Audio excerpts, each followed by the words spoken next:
All right, moving on to example 4. The odds in favor of rain on Saturday are 7 to 2. What is the probability of rain on Saturday? So the probability for rain to happen, now the probability in the denominator is going to be the total. So what we can see from the odds in favor of rain is 7 to 2. If we add those, the left hand and the right hand side of that ratio, we get a total of 9.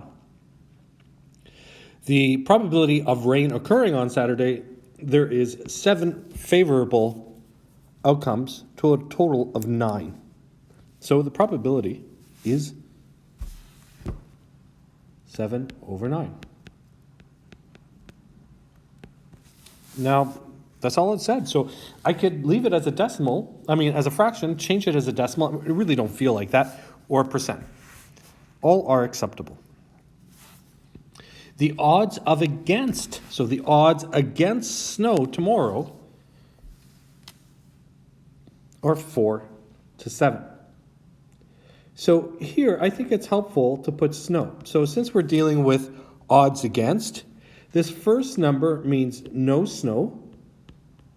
The second number indicates the number of times snow is going to happen, or the not favorable to favorable. So the probability that it will snow, well, again, the denominator, the probability, we're going to express it as a fraction. The denominator would be total. The probability that it will snow, or the favorable, and it's going to be 7 over 11. So the probability of snow is equal to 7 over 11. All right.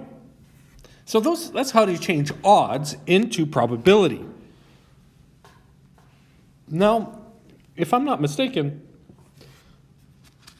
the next question is probably going to say, hey, what is the probability, or what are the, given a probability, let's change it to odds.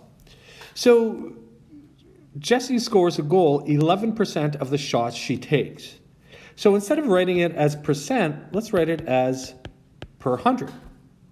So the probability that she takes, or she scores, I'm just going to say goal over the total. So over here, I'm maybe going to write favorable, unfavorable, just to help me out. Because sometimes the most common thing is I just get a little bit confused about stuff, right? So the total number of times that if I take a look strictly at this probability here, the total number of outcomes is going to be 100. The number, now scoring is favorable outcome here. We score 11 times. So how many times does an unfavorable outcome? Well, we have to take 100 minus 11, right? The total minus the favorable will give us the unfavorable outcomes, and that is 89. All right, I think I'm ready to read the question. Jess scores a goal 11% of the shot she takes. Okay, I analyzed this. I got this going. Feel pretty good. Determine the odds against her scoring a goal. Well, the odds against her scoring a goal are the unfavorable outcomes, the number of unfavorable outcomes, to the favorable outcomes. If you have any questions, feel free to ask.